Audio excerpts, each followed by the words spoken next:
Hello అండి, welcome to profit master. ఇక ఈరోజు మనం ఈ వీడియోలో ఓవరాల్గా మార్కెట్స్ ఎలా ఉండబోతున్నాయి, మరీ ముఖ్యంగా మిడ్ అండ్ స్మాల్ క్యాప్లో విపరీతమైన సెల్లింగ్ అనేది చూస్తున్నాము. లాస్ట్ ఒక 1.5-2 ఇయర్స్గా mid and small cap participation పక్కన పెట్టి భారీగా 40-50% చాలా మిడ్ అండ్ స్మాల్ క్యాప్లో పతనం చూస్తున్నాము. అందరూ కూడా ప్యానిక్లో ఉన్నారు. మరోవైపు అన్ని దేశాల స్టాక్ మార్కెట్స్ చాలా స్ట్రాంగ్ ఉన్నాయి. మంది కూడా ఇండెక్స్ పరంగా పెద్దగా పడలేదు. కాకపోతే ఈ మిడ్ అండ్ స్మాల్ క్యాప్లో పడడంతో అందరూ ఇన్వెస్ట్ చేసేది ఎక్కువగా రీటైల్ ఇన్వెస్టర్స్ అని కాదు, మెజారిటీ అందరూ కూడా ఎక్కువ మిడ్ అండ్ స్మాల్ క్యాప్లోనే వాళ్ళ ఇన్వెస్ట్మెంట్స్ ఉంటాయి. సో తద్వారా అందరూ కూడా లాస్లో ఉన్నారు. అయితే ఇప్పుడు ఏం చేయాలి? ప్యానిక్లో ఉన్నారు అందరూ. ఎగ్జిట్ కావాలా, ఆర్ హోల్డ్ చేయాలా, ఇంకా కొనుక్కోవాలా అనే అంశాలు మాట్లాడుకుందాం. దీంతోపాటు రీసెంట్ డేస్లో మనం చూస్తున్నాము అన్ని రకాలుగా లాస్ట్ 1.5 ఇయర్లో అంటే అటు గోల్డ్ సిల్వర్లు బాగా పెరిగిపోయినాయి, అదేవిధంగా క్రిప్టో కరెన్సీ బాగా పెరిగింది. మళ్ళీ లాస్ట్ ఒక 1 వీక్ 10 డేస్ కానీ చూస్తే కంప్లీట్గా ట్రెండ్ రివర్స్ అయింది. చాలా ఫాస్ట్గా గోల్డ్ సిల్వర్లు పడ్డాయి, అదేవిధంగా క్రిప్టో కరెన్సీ పడింది. అంటే అంతా కూడా ఏంటంటే గందరగోళంగా ఉంది. సో రోజుకొక ట్రెండ్ అనేది రావడం చూస్తున్నాము. సో ఇటువంటి టైంలో ప్యానిక్ టైంలో ఏం చేయాలి అనే అంశాలు మాట్లాడుకుందాం. అదేవిధంగా ఇండియన్ ఎకానమీ ఎలా ఉంది, ఇప్పటివరకు రిజల్ట్స్ ఎలా ఉన్నాయి అనే అంశాలు మాట్లాడుకుందాం. ముందుగా ఓవరాల్గా ఫస్ట్ పాయింట్ ఏంటి అంటే ఇప్పుడు ఏం చేయాలి, అందరికి కావాల్సింది కూడా ఏంటి అంటే ఇప్పుడు ఏం చేయాలి. సో నేను గతంలో కూడా చెప్పాను, ఇప్పుడు మీరు అందరూ లాస్లో ఉంటారు. చాలా వరకు మీ మెజారిటీ స్టాక్స్ అన్నీ కూడా లాస్లోనే ఉంటాయి. అందరికీ ఒకటే చెప్తాను, సో మీరు హోల్డ్ చేయండి ప్రస్తుతానికి. అది చాలా వీక్ కంపెనీ అయినా సరే హోల్డ్ చేయండి.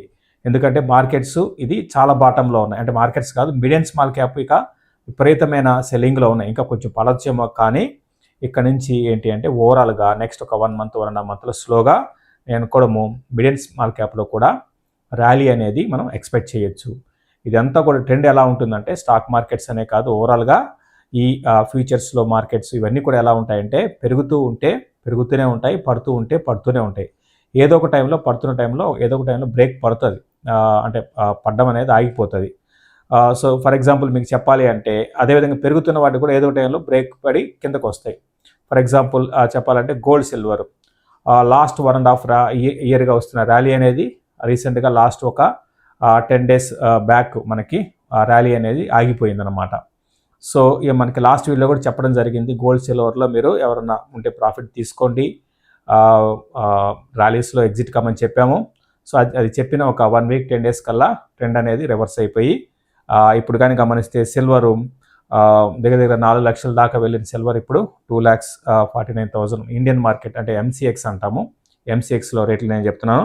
అదేవిధంగా గోల్డ్ అయితే 1,55,000కి రావడం జరిగింది. సో ఓవరాల్గా ఇంకా పడతాయా ఇవి అంటే ఇంకా పడతాయండి. సిల్వర్ నేను కూడా 2 లక్షలు కూడా బ్రేక్ అయ్యే అవకాశాలు ఉన్నాయి. కాబట్టి ఇంత పడింది కదా అని మీరు కొనాకండి, ఇంకా అయిపోయింది. ఇప్పుడు ట్రెండ్ అయితే ఇంకా గోల్డ్ సిల్వర్లో నెక్స్ట్ ఒక 1.5 ఇయర్ 2 ఇయర్స్ కూడా మళ్ళీ న్యూ ఇయర్స్కి వెళ్తాయితే నేను అనుకోను. కాబట్టి ఇదంతా ఎందుకు చెప్తున్నానంటే ఇదంతా కూడా కావాలని చెప్తున్నానండి. అంటే ఈ విధంగా ఉంటుంది ట్రెండ్, అంటే పడుతుంటే పడుతూనే ఉంటాయి. కాకపోతే ఏంటంటే పడుతున్నప్పుడే మనం కొనుక్కోవాలి, పెరుగుతున్నప్పుడు మాత్రం మనం ప్రాఫిట్ బుక్ చేసుకోవాలి. అబ్నార్మల్గా పెరిగినప్పుడు మరీ ముఖ్యంగా ఎటువంటి అంటే గోల్డ్ సిల్వర్ ఎగ్జాంపుల్గా తీసుకుందాం. అబ్నార్మల్గా పెరిగిపోయింది నిజంగా, డిమాండ్ అండ్ సప్లై అంటే 1 మంత్లోనే 30% గోల్డ్ పెరగడం ఏంటి, ఆర్ సిల్వర్ పెరగడం ఏంటి అంటే 1 మంత్లోనే డిమాండ్ ఉంటే కాదండి. ఇదంతా కూడా ఫ్యూచర్స్లో జరిగిన ట్రేడింగ్, అది వేరే సబ్జెక్ట్ అనుకోండి. సో ఈ విధంగా ఉంటుందండి. అంటే సో కాబట్టి ఏంటంటే ఇక్కడ మనం మిడ్ అండ్ స్మాల్ క్యాప్లో ఎందుకు బై చేయాలి, బై చేయమని చెప్తాను. మంచి కంపెనీస్ని ఇంకా కొనుక్కోండి, యాడ్ చేసుకోండి. ఎందుకు రీజన్ పరంగా చెప్తాను. ఫస్ట్ పాయింట్ ఏంటంటే Indian growth story, last video కూడా చెప్పాను, పదే మీకు చెప్పి మీకు బోరు కొట్టించాల్సిన అవసరం లేదు. సో రీసెంట్ నెంబర్స్ అంటే Q3 నెంబర్స్ మనం చూసాము, చాలా బ్రహ్మాండంగా వచ్చాయని చెప్పొచ్చు. మరీ ముఖ్యంగా రెవెన్యూస్ పరంగా చూసుకుంటే ఇప్పుడు వచ్చిన రిజల్ట్స్ మొత్తం యావరేజ్ తీసుకుంటే 11.3% రెవెన్యూ గ్రోత్ అండి, 11.3%.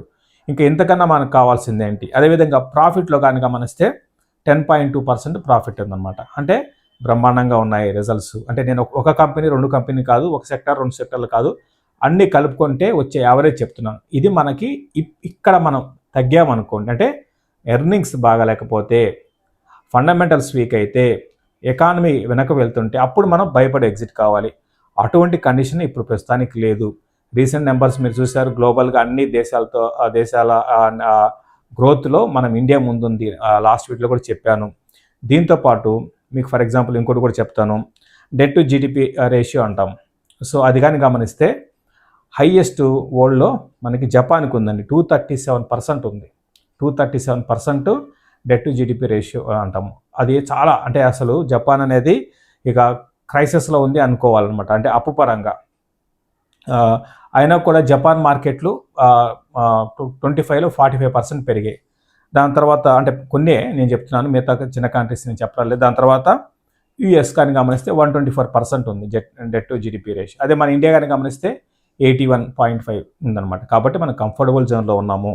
సో ఇవన్నీ ఎందుకంటే మీకు ధైర్యంగా చెప్పడానికని కాదు. నేను చెప్పేది ఏంటంటే ఫండమెంటల్స్ని మనం నమ్ముకుంటే డెఫినెట్గా కంపెనీ బాగుండి రిజల్ట్ బాగిస్తుంటే, ఎకానమీ ముందుకు వెళ్తుంటే మనం భయపడాల్సిన అవసరం లేదు. ఎకానమీ వెనకడుగు వేస్తున్నప్పుడు అప్పుడు మనం భయపడాలి. ఇప్పట్లో ఎకానమీ వెనకడుగు వేయదు. ఒకవేళ వేసినా కూడా అది ఒక టెంపరీగా ఉంటుంది. ఓవరాల్గా మనం చూసాము రీసెంట్గా మళ్ళీ యుఎస్ ఏం చేసింది, మన ఇండియాకి అన్ని అనుకూలమైన నిర్ణయాలు తీసుకుంది. గతంలో కూడా నేను చెప్పడం జరిగింది, ఇండియాని వదిలి యుఎస్ ఉండలేదు అని. సో మళ్ళీ ట్రేడ్ డీల్ ఇండియాకి తో యుఎస్ ట్రేడ్ డీల్ ఏదైతే ఉందో అది ఇండియాకి చాలా పాజిటివ్ అంశం అని చెప్పొచ్చు. ఫ్యూచర్లో ఇండియాని వదిలి ఏ దేశం కూడా ఉండదు. సో అటు వాళ్ళకి అంటే వాళ్ళ ఇంట్రెస్ట్ అనమాట అది. అంటే ఎందుకంటే ఎకానమీ ముందుకు వెళ్తున్నప్పుడు వాళ్ళ బిజినెస్ కూడా మన ఇండియాలో బాగుంటాయి. ఇది మ్యూచువల్ ఇద్దరికి అనుకూలమే అంట, రెండు దేశాలకి అనుకూలమే. ఇండియా అని కాదు, మా యూరోపియన్ యూనియన్తో మనం చూసాం రీసెంట్గా, మనం ఇండియా చేసుకున్న అగ్రిమెంట్స్ ఏవైతే ఉన్నాయో అది కూడా పాజిటివ్ అంశాలు అనమాట. సో ఇటువంటి జరుగుతున్నాయి. ఇవన్నీ కూడా మీరు చూసేది ఏంటంటే మైక్రో చూడాలి, మ్యాక్రో అంటే పెద్ద పైనుంచి కూడా చూడాలి. మీరు పైనుంచి జరుగుతుంటే ఈ విధంగా ఒక భారీ మార్పు అనేది మన దేశంలో వస్తుంది కూడా. ఫ్యూచర్లో ఇంకా భారీ మార్పులు రానున్నాయి. కాబట్టి ఏంటంటే మీరు మంచి కంపెనీస్లో ఉండండి, ధైర్యంగా ఉండండి. ఏది కూడా ఏంటంటే అతి ఎప్పుడు కూడా, అంటే ఫర్ ఎగ్జాంపుల్ ఇంతకుముందు నేను చెప్పాను కదా, అతిగా పడినా కూడా అది ఏదో దగ్గర ఆగుతుంది. సో ఒక టైం వచ్చింది ఆగడానికి. అతిగా పడ్డాయి మన కంపెనీస్, మన ఇండియన్ మిడ్ అండ్ స్మాల్ క్యాప్లు. నెక్స్ట్ 1.5 మంత్లో ఆగడానికి అవకాశం ఉంది. అదేవిధంగా అతిగా పెరిగినప్పుడు కూడా రేపు పొద్దున్న 2-3 ఏళ్ళ తర్వాత ఇవన్నీ కూడా మళ్ళీ 3 రెట్లు, 5 రెట్లు, 10 రెట్లు అయితే అప్పుడు ప్రాఫిట్ బుక్ చేసుకోవాలన్నమాట. ఫర్ ఎగ్జాంపుల్ రీసెంట్గా మనం చూసాం గోల్డ్, సిల్వర్ కావచ్చు, క్రిప్టో కావచ్చు. క్రిప్టో అయితే దగ్గరగా రీసెంట్ హైస్ నుంచి 55% విత్ ఇన్ డేస్లో పడిపోయింది. సో ఇట్లా ఉంటాయండి. కాబట్టి ఏంటంటే మనం ఏం చేయాలి, పడుతున్నప్పుడు మంచి కంపెనీస్ని కొనుక్కోవాలి. అది ఓవరాల్గా చెప్పొచ్చేది ఏంటంటే. సో ఇంకేంటి రీసెంట్ నెంబర్స్ మనం చూసాం, బ్రహ్మాండంగా మనం అప్పుడే అనుకున్నాము బాగా నెంబర్స్ వచ్చాయి అని అనుకున్నాము. ఏ సెక్టర్లు బాగా వచ్చాయి? సో ఆటోమొబైల్ బాగా వచ్చింది, బ్యాంకింగ్ బాగా వచ్చింది, అదేవిధంగా ఇట్లా అగ్రికల్చర్ బేస్డ్ కంపెనీస్కి మంచి రిజల్ట్స్ వచ్చాయి. సో మీరు ఈ విధంగా మీరు సెలెక్ట్ చేసుకోండి, రిజల్ట్స్ని బేస్ చేసుకొని కంపెనీస్. ఫర్ ఎగ్జాంపుల్ చెప్పాలంటే ప్రికాల్ అనేది ఆటో యాన్సిలరీ కంపెనీ అనమాట. అంటే నేను డీటెయిల్గా ఫండమెంటల్స్ చెప్పడం లేదు, బ్రీఫ్గా చెప్తున్నాను. ఇటువంటి కంపెనీస్లో మీరు ఇప్పుడున్న పరిస్థితుల్లో మీరు కరెక్షన్స్లో మీరు కొంత యాడ్ చేసుకోవచ్చు. అదేవిధంగా జేబీఎం ఆటో కూడా గతంలో మనం చెప్పాము, రిజల్ట్ బాగా వచ్చాయి. సో ఇటువంటి కంపెనీస్ని ఐడెంటిఫై చేయండి. కింద కొంచెం ఇంకా ఇక్కడి నుంచి కింద పడినా కూడా మీరు కంగారు పడకండి. నెక్స్ట్ 2-3 ఏళ్లలో మీరు చూడండి ఎక్కడ ఉంటుందో, ప్రైస్ పరంగా ఎంతవరకు పెరుగుతుందో మీరు చూసుకోండి. అదేవిధంగా క్యాప్రీ గ్లోబల్ అనమాట. సో ఇది కూడా బ్రహ్మాండమైన రిజల్ట్ అనౌన్స్ చేసింది.